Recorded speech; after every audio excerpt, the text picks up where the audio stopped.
कैसे कही हम अपने दिल के दर्दिया दे दिहलो धोखानु हो। कैसे कही हम अपने दिल के दर्दिया दे दिहलो धोखानु हो।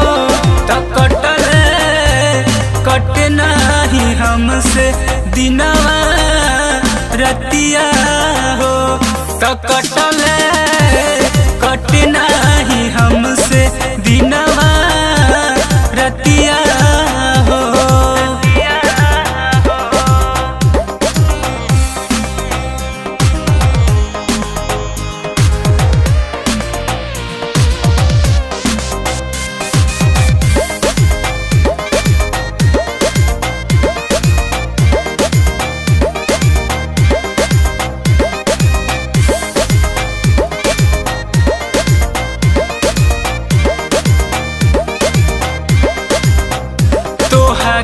के चाहनी हम जानो से ज्यादा,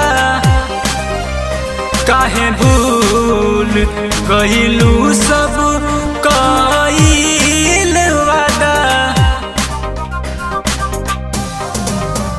तोहरा के चाहनी हम जानो से ज्यादा, काहे भूल कहिलू सब कइल वादा।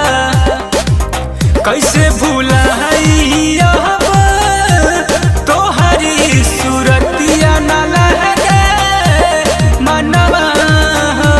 तो कटे नहीं हमसे दिनवा रतिया हो। तो कटे नहीं हमसे दिनवा रतिया हो।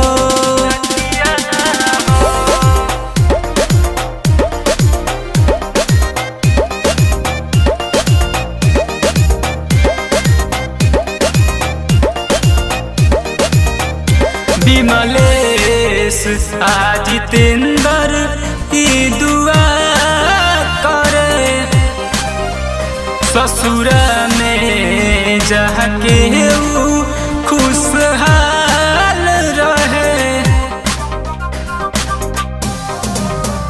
गिरजेश जितेंद्र ई दुआ करे,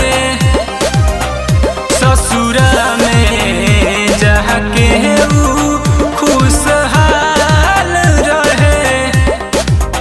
राइटर अखिलेश के संग है बोला काहे कइलू बेवा भाई हो।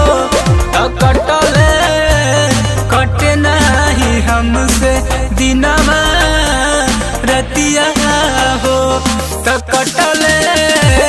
कटे नहीं हमसे दिनवा